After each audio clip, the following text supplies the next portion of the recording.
I sit at my parents' kitchen table, the same maple surface, where I did homework for 15 years, and notice how the finish has worn away in the spots where our plates always sat. Mom busies herself at the stove, periodically glancing at Dad, who's pouring wine with unusual generosity. More mashed potatoes, April?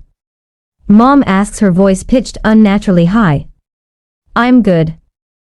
I watch as she heaps a second serving onto Troy's plate, without waiting for his answer. My brother barely notices, thumbs tapping furiously on his phone screen. His wife Jessica fusses over their 8-year-old Mason cutting his meat into precisely equal squares. Isn't it nice? All of us together on a Tuesday. Mom continues, smoothing her apron. So rare these days with everyone's schedules. I nod, taking a sip of wine to hide my frown. A Tuesday night family dinner with no occasion. The good china. Dad's retirement watch gleaming on his wrist. Mom's pearl earrings that only emerge for church and graduations. Something's wrong. Troy and Dad exchange a look. Mom drops her fork with a clatter. April. Mom clears her throat. We need to discuss something important about Mason's future. The air shifts. I set down my glass. Dad slides an official-looking document across the table toward me. Bank letterhead. Loan paperwork. My stomach tightens as I scan the top page. $40,000 college fund co-signing agreement. It's just a formality, Troy says, setting his phone down for the first time tonight. His rehearsed tone makes my skin prickle. The bank needs a second signature with solid credit. Someone responsible. The compliment lands hollow. I flip to the second page where my name is already typed in the co-signer field. You finally have that bonus money, Mom says, reaching for my hand. Her eyes well with practiced tears. Family helps family. The realization blooms cold in my chest. This dinner wasn't spontaneous. The invitation. The fancy settings. The unusual Tuesday. Gathering a calculated ambush. They've been planning this for weeks. I look at my nephew Mason. Innocently pushing PS into patterns. Unaware he's the emotional pawn in tonight's game. The kitchen dissolves around me, replaced by the fluorescent lights of Palmer's Pharmacy 12 years ago. 16-year-old me counting pills into bottles after school while other kids went to football games. My textbooks spread on the break room table during my 30-minute dinner, studying for AP exams that might earn me scholarships. My parents never came to my science competitions. But Troy's football games.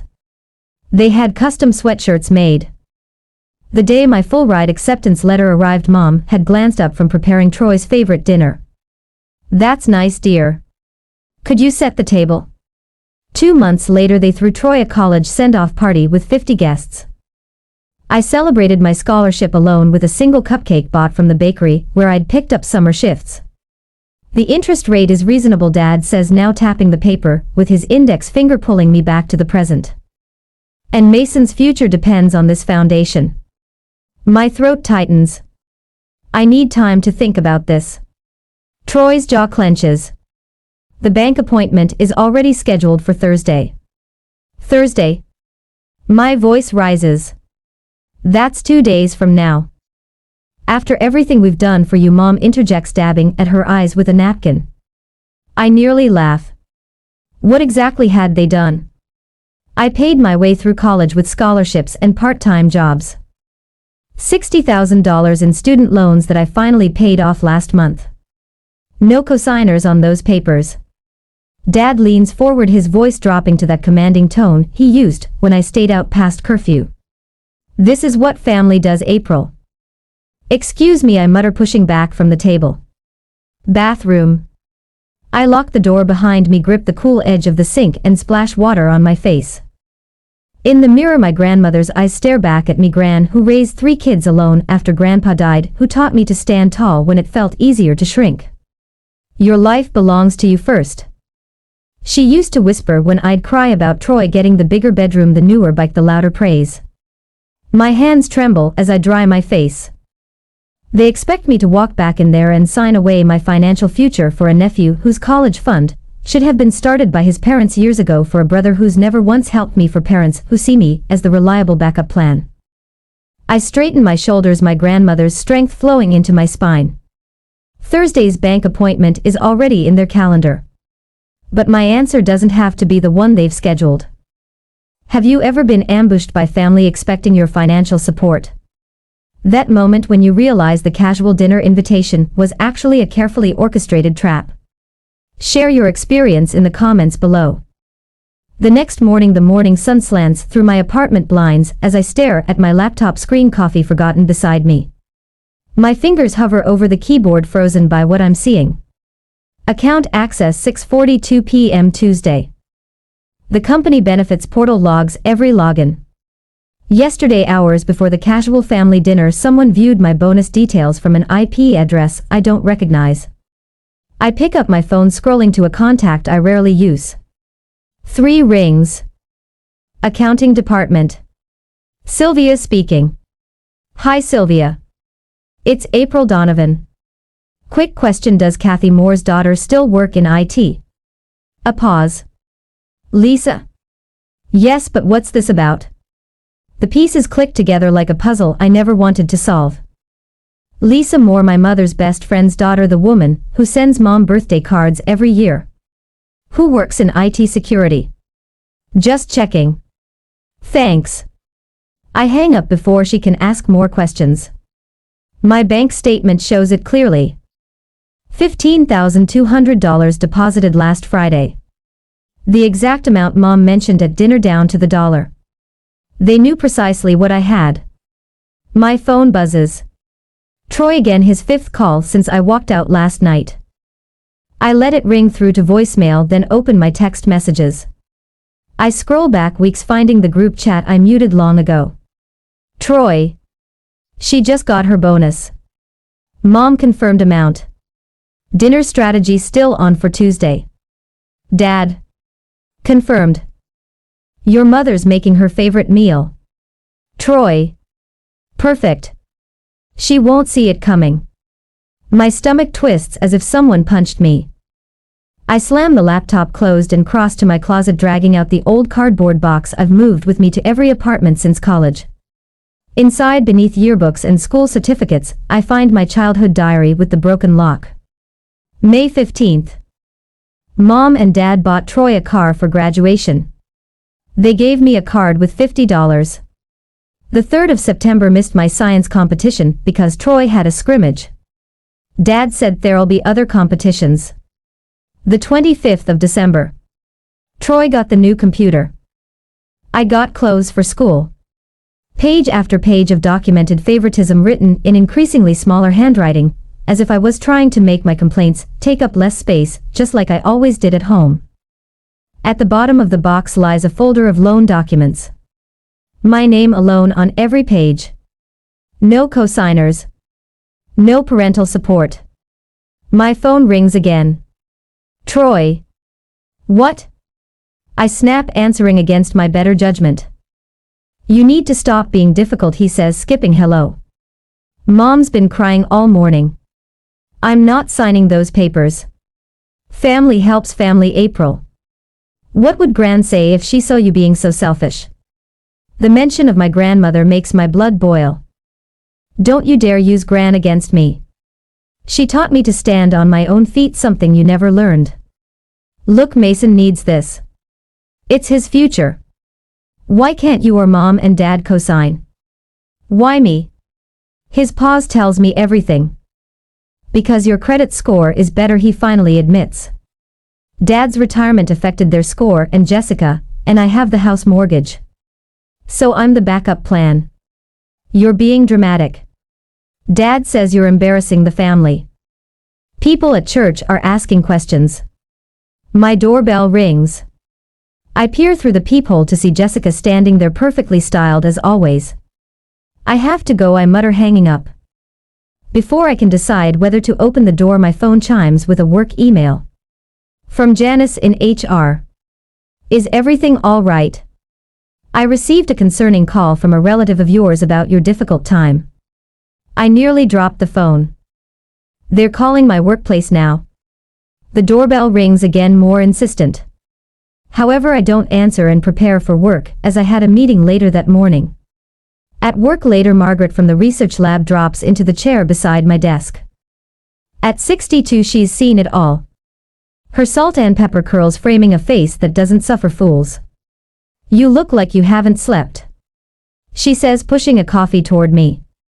"Family troubles?" I hesitate. "How did you know?" "Your brother called the front desk asking about you. Something about a family emergency." She leans closer. "I told reception you were in a meeting all day." "Thanks," I whisper, relief washing over me. "It's complicated. Family usually is." Margaret's eyes narrow. "My sister tried the same thing when our father died. Wanted me to mortgage my house to save hers." She points a finger at me. "People who use family as a weapon don't deserve your sacrifice." My phone buzzes with a text from my best friend Rachel. "Just checking in. Want to grab dinner tonight?" Before I can respond, Troy's name flashes on my screen. "April, we need to talk. I already spent some of the college fund money on." I decline the call, my heart pounding. He's already spent the money. Money that doesn't exist yet. My desk phone rings. A local number I don't recognize. "Hello, April. This is Mark Jenkins from First Federal. I'm calling about the family account your father mentioned." I hang up, my hands shaking. That evening, my mother's number appears on my phone. For the first time in my adult life, I decline a family dinner invitation. "I can't make it tonight," I say firmly. "Or Thursday." "April, Catherine Donovan." Her voice breaks. "You're breaking your father's heart." I end the call and notice something strange. My hands have stopped trembling. The next morning, Troy appears in the lobby of my building. Voice echoing through the atrium. "I need to see my sister. It's a family emergency." My coworkers watch as I meet him at the security desk. "You need to leave," I tell him. Loud enough for everyone to hear. "Not until you agree to sign those papers," he hisses. "No." The word feels foreign but powerful on my tongue. The answer is no. As security escorts him out, I feel the weight of stares and whispers, but straighten my shoulders and walk back to my desk. On Sunday that week, the church bulletin board looms before me, displaying family announcements in cheerful script. I've barely stepped through the heavy wooden doors when Uncle Roger materializes at my elbow. "There's my favorite niece," he says, his hand clamping my shoulder. "Your mother tells me you're having some trouble understanding family obligations." Before I can respond, and Cheryl appears on my other side. "Mason is such a bright boy. Shame if his potential went to waste because of pride." Their coordinated attack continues through coffee hour. Relatives appearing with rehearsed arguments whenever I try to escape. Pastor Williams even corners me beside the hymnal shelf. The good book tells us family comes first, April. Your parents have prayed about this matter extensively. So. My stomach knots. Prayers about my bank account. How convenient. Monday morning brings a crisp white envelope in my mailbox. No return address. Inside, a single line typed in bold. "Ungrateful daughters burn in hell." The paper trembles in my hand. Troy calls that evening, his voice thick with practiced tears. Mason asked why, and April doesn't love him enough to help with college. My 8-year-old nephew suddenly concerned about higher education financing. At Hannaford's on Tuesday. Mrs. Peterson, who's known me since kindergarten, studies the contents of my shopping cart and sniffs. "Some people remember where they came from," she mutters loud enough for other shoppers to hear. The final straw comes Wednesday when Dad appears at my workplace reception desk. His retirement watch gleaming under fluorescent lights. "Need to speak with my daughter," he tells the receptionist with the authoritative tone that once sent me scurrying to my room. Family emergency. I meet him in the lobby, arms crossed. "This is inappropriate." "What's inappropriate is abandoning your family when they need you." His voice carries to my colleagues passing through security. Thursday. 10 o'clock. The loan officer is expecting us. That night I stare at my tiny apartment ceiling calculating how many hours remain until I'm expected to sign away my financial future. My company email pings at 9:17 p.m. Biomedical research position. San Francisco branch expansion. Qualified internal candidates encouraged to apply immediately. I blink at the screen. The job description matches my skills perfectly. 3 minutes later, Margaret from HR texts. Did you see the posting? Application deadline Friday. Your experience with the Carlton project makes you perfect. For the first time in days I breathe deeply. 3,000 miles of geographical insulation. The possibility unfurls like a map showing an escape route. I apply at midnight, fingers flying across my keyboard. Thursday arrives with my anxiety. Yet I do not meet my father in the morning, and do not sign anything. However, the evening arrives with another ambush. This one at my parents' house, where I've been summoned to talk things through reasonably. I freeze in the doorway, counting heads. Troy and Jessica. Mom and Dad. Pastor Williams. Uncle Roger and Aunt Cheryl. 2 church elders. And my cousin Stephanie, who works at the bank. An intervention, Troy announces. Chest puffed with righteousness. Because we're worried about your spiritual welfare. For 20 minutes I sit silently as Troy delivers what sounds like a practice sermon on Christian duty and family obligation. Mother dabs at her eyes with a handkerchief I recognize from her community theater performances. After all we sacrificed for you, she whispers, voice breaking perfectly on cue. The room hums with murmurs of agreement. Your grandmother would be so disappointed, and Cheryl adds, though she barely knew Gran. Something snaps inside me. My grandmother taught me to stand on my own feet. You always were difficult. Dad sighs. Difficult. The word escapes like steam from a pressure cooker. I worked every summer since 15. I earned my scholarship. I paid my student loans without a cosigner or family help. I sacrificed too. Troy lunges forward. This isn't about you. It never is. I stand surprised by my steady hands. And that's the problem. Later that night, after quarreling, and they have left, Rachel helps me pack essentials into unmarked boxes stored in her garage. They really thought a prayer circle would convince you to sign a loan. They thought God would back up their financial plan. I wrap my grandmother's china teacup in bubble wrap. The San Francisco HR department called. They want a virtual interview tomorrow. On Friday morning I accepted the California position with a significant raise. Margaret rearranged my work schedule without questions. Family emergency, she tells my supervisor with a conspiratorial wink. I also checked my one-way ticket scheduled for Wednesday next week. My elderly neighbor Mr. Wilson agrees to collect my mail. Had to escape my own brother's schemes back in 2082, he confides. Sometimes distance is the only language they understand. Each action builds momentum. On Monday morning, bank accounts transfer to West Coast branches. Mail forwarding gets established. That same day, I made my final student loan payment. I celebrated a loan with sparkling cider in a plastic cup. The symmetry feels right, beginning and ending my financial independence journey in solitude. On Tuesday, while cleaning out my desk drawer, I found Gran's letter from my college graduation day. The yellowed paper unfolds to reveal her careful handwriting. Your life belongs to you, 1st April. Choose wisely who gets pieces of it. Love doesn't demand bankruptcy of spirit or wallet.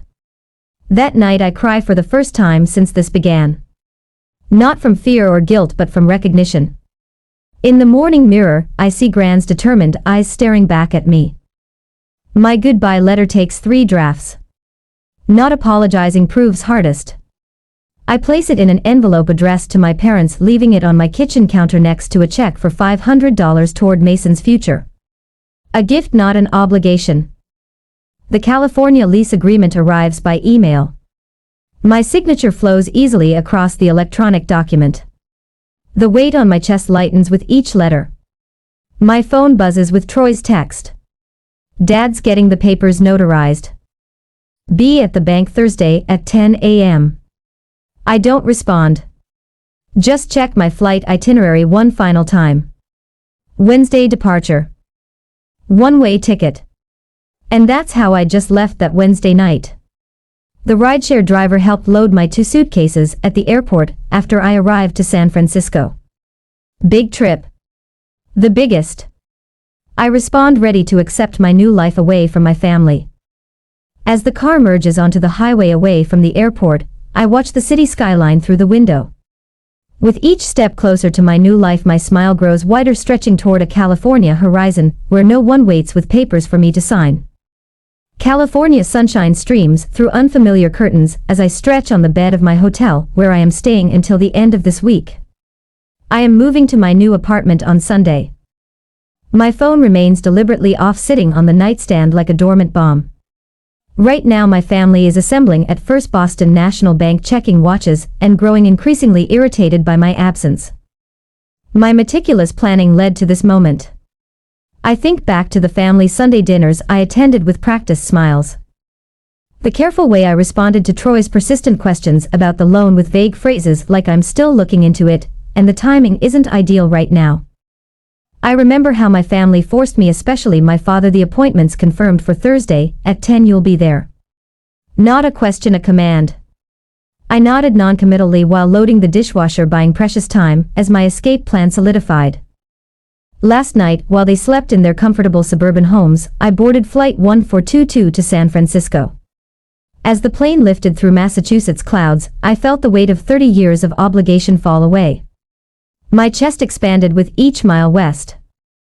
I slide open the hotel room curtains wider, allowing myself to fully absorb the Pacific light. 3,000 miles now separate me from the bank where Troy paces the lobby, checking his watch every 30 seconds. My phone buzzes to life when I finally power it on. The barrage is immediate. 17 missed calls, 32 text messages. Mom's voicemail plays first, her voice trembling. "April, where are you? Everyone's waiting. Please call immediately." Dad's message is clipped, authoritative. "This is unacceptable behavior. Call now." By the 5th voicemail, Troy's tone has transformed from irritation to panic. "If you're doing what I think you're doing, there will be consequences, legal consequences." I scroll through the texts as I sip room service coffee. The latest from Mom sends an unexpected chill. "We've contacted the police. You're officially a missing person." My fingers hover over the keyboard before tapping out a response to my old supervisor at work. "They've escalated to missing persons, just as we anticipated." The reply comes quickly. "HR blocked their information requests this morning. Your employment status is confidential. Relax and enjoy California." I open my laptop and navigate to the email draft I prepared weeks ago. One deep breath, then I hit send. The comprehensive account of Troy's manipulation, my parents' enabling, and the systematic financial pressure now reaches our extended family. Included are screenshots of Troy's texts planning the dinner strategy and Mom's access to my company benefits portal. My phone rings. Boston Police Department. The officer's voice is professionally neutral. "Miss Donovan, we're following up on a missing persons report filed by your parents." "I'm not missing," I reply, my voice steadier than it's been in months. "I moved for work voluntarily."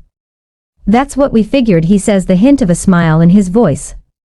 "We'll inform your family you're safe."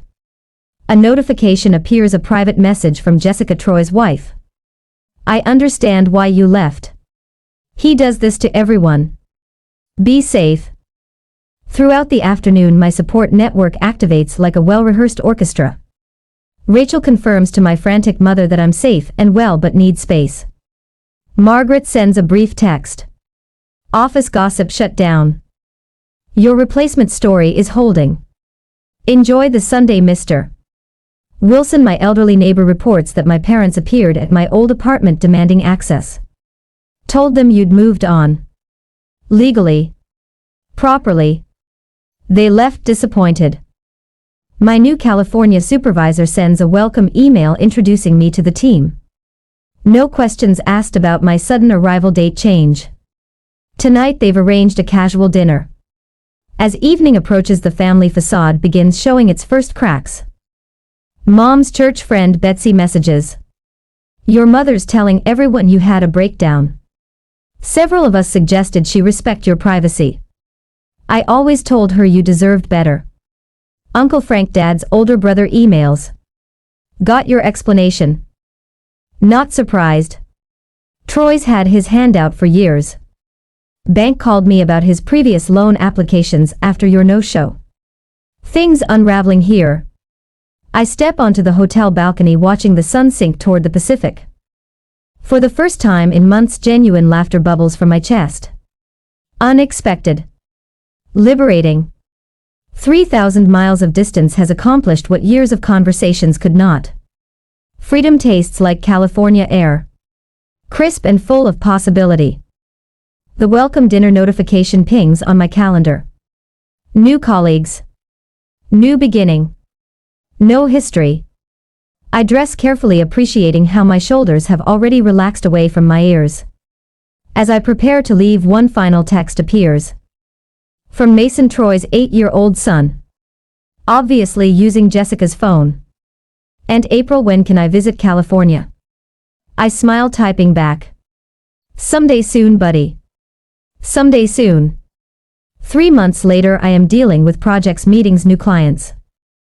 Without anyone forcing me to do anything I don't want. However, one Tuesday afternoon, the certified letter arrives at work. Official stamp, my father's precise handwriting. Inside, a single page. Your mother collapsed yesterday. Doctors aren't sure why. We need you home. My hands tremble, but my mind stays clear. 3 months of California sunshine hasn't erased 28 years of manipulation. I dial the hospital directly. No patient under my mother's name.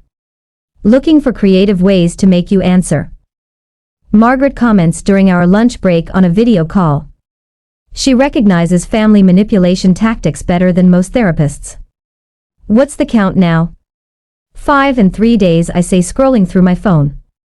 Mother's tearful video message yesterday. Troy uses his son for a video call for manipulation. Pastor calling about spiritual healing. And now this letter. Margaret butters her roll with methodical precision. They're escalating because you're winning. On Saturday morning, as I was working from my apartment, an email notification pings.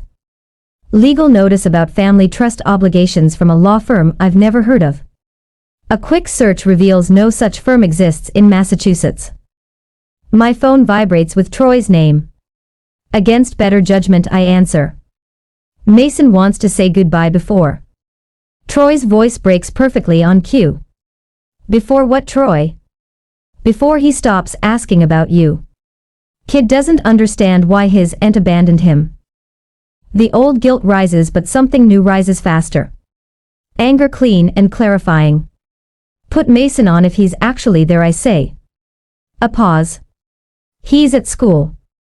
It's Saturday. The call ends abruptly. 3 more messages arrive before evening. Mother's health declining from stress of abandonment. Parents selling grandmother's china cabinet promised to me since childhood. A former neighbor calling my supervisor about my concerning behavior back east. I sit in my apartment, windows open to the coastal breeze, and make my decision. Monday morning, I send one email. Family video call.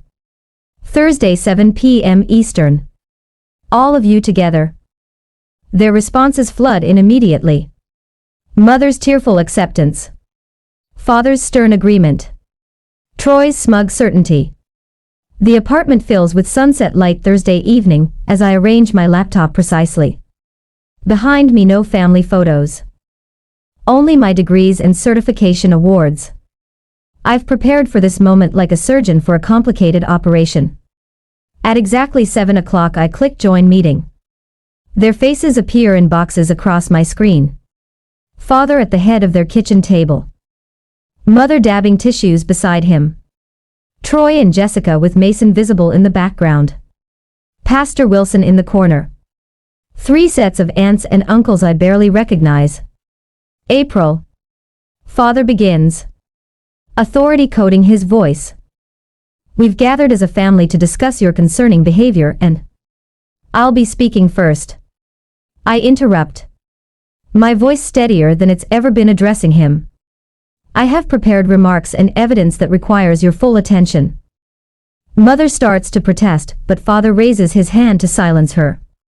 Curiosity briefly overriding his need for control. 3 months ago you ambushed me with demands to cosign a $40,000 loan for Mason's college fund. I begin screen sharing a meticulously organized timeline. Since then you've escalated to increasingly desperate tactics which I've documented fully. Troy shifts forward. This is ridiculous. We're trying to secure our son's future. And you're treating us like criminals. You told First National Bank the money was for Mason's education. I reply clicking to the next slide. But I have you on record telling your poker buddy it would cover your gambling debts. The recording plays.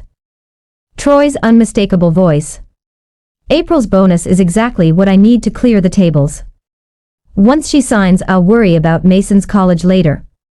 Silence falls like a physical weight. Jessica's head snaps toward Troy. I continue methodically through my evidence. Bank statements proving my parents have sufficient assets to guarantee the loan themselves. My student loan history versus Troy's fully funded education. Childhood diary entries documenting systematic favoritism. But perhaps most compelling, I say clicking forward, is this analysis showing that this pattern has repeated throughout our lives. Troy receives. I provide. From bedrooms to birthdays to college tuition. Father's face has turned to stone. Mother's tears have stopped, replaced by something harder. You're twisting everything, Troy shouts, slamming his hand on their table. This is what families do. They help each other. Like you helped me with my student loans. I ask. Like you helped when I needed a cosigner for my first apartment. The assistance has only ever flowed one direction. Aunt Meredith speaks up from her square. Robert, is this true? That April paid her own way through college while you covered Troy's expenses? Father can't meet her eyes. My financial decisions are not family property. I state, looking directly into the camera. I'm willing to establish a relationship moving forward, but only under new terms. The kitchen behind them is so quiet I can hear the wall clock ticking. No contact for 6 months. I continue. After that we can reassess based on everyone's behavior. Any attempt to manipulate me or contact my workplace will reset the clock. Father opens his mouth, closes it. For the first time in my life I've rendered him speechless. In his eyes behind the anger flickers something unexpected. Respect. Troy stands abruptly. This is bulls. The rest of his sentence cuts off as he storms away from the camera. Mother leans forward, her hand reaching toward the screen, like she could touch me across 3,000 miles. April, She pauses, swallows. I'm sorry. I didn't see what we were doing. It's the first genuine apology I've heard from her since childhood. 6 months. I repeat, my finger hovering over the disconnect button. Your move. I end the call on my terms, not theirs. The silence in my apartment feels different now, like the quiet after a storm passes, like freedom. I stretch my arms toward the ceiling of my California apartment, sunlight streaming through windows that actually face the morning sky. 6 months in this space with an actual living room, and I still smile every time I pad across the hardwood floors in my bare feet. My phone buzzes with another congratulatory message about yesterday's promotion. The entire research team gathered with genuine champagne, not the grocery store sparkling wine my parents served when Troy got his first job after college. Breakfast on the balcony. Ellie texts my downstairs neighbor turned friend who accepts my occasional need for quiet weekends without question. My new circle here understands boundaries aren't walls, they're healthy perimeters that make relationships possible. I glance at my calendar where next month's vacation to Sedona glows in bold letters. My bonus money spent on desert sunrises instead of someone else's obligation. The peaceful ritual of morning coffee without dreading the family ringtone follows me onto the balcony. At work, Caitlin, a new lab assistant, hovers near my desk clutching her phone. Everything okay? I ask. Her eyes glisten.